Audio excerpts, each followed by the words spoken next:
నెల్లూరు జిల్లా పొదలకూరు మండలంలో జరిగిన అవినీతిపై ఎమ్మెల్యే సోమిరెడ్డి చంద్రమోహన్ రెడ్డితో చర్చకు సిద్ధమని మాజీ మంత్రి కాకాని గోవర్ధన్ రెడ్డి పిలుపునిచ్చారు.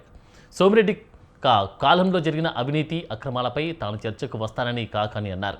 2014-2019లో సర్వేపల్లిలో అవినీతి జరిగిందన్నారు. 2 నెలల నుంచి కూటమి పాలనలో కూడా అవినీతి ఇష్టానురాజ్యంగా జరుగుతుందని ఆయన విమర్శించారు. దీనిపై సోమిరెడ్డి చంద్రమోహన్ రెడ్డి ఎక్కడికి రమ్మన్నా తాను సిద్ధంగా ఉన్నానన్నారు. ప్రజల ముంగిట సోమిరెడ్డి అవినీతిని నిరూపిస్తాను అని కాకాని గోవర్ధన్ విమర్శించారు.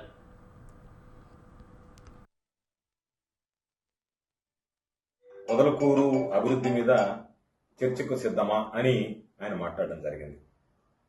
అదేవిధంగా ఇరిగేషన్ మీద జరిగినటువంటి అవినీతి మీద కూడా నేను నిన్ననే ఎక్కడ మీరు వేదిక ఏర్పాటు చేసినా తేదీ సమయం మీరు నిర్ధారిస్తే దాని ప్రకారం వచ్చి పొదలకూరు మండలంలో అభివృద్ధి గ్రామాల వారీగా ఇరిగేషన్లో కానీ ఇతర పనుల్లో కానీ జరిగినటువంటి అవినీతి మీద సంపూర్ణమైనటువంటి చర్చకి నేను సిద్ధంగా ఉన్నా.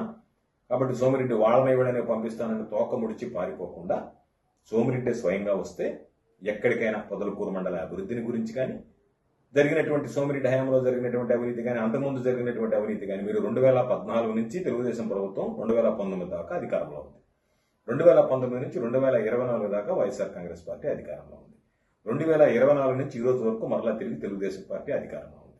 ఆ రోజు శాసనమండలి సభ్యుడిగా మంత్రిగా మీరేమి అభివృద్ధి చేశారు, ఏమి అవినీతికి పాల్పడాలనేటువంటి విషయాల మీద మీరు చర్చకు వచ్చినా సరే లేదు 2014-2019 మధ్య మేము నీతిమాలినటువంటి పనులు చేశాం.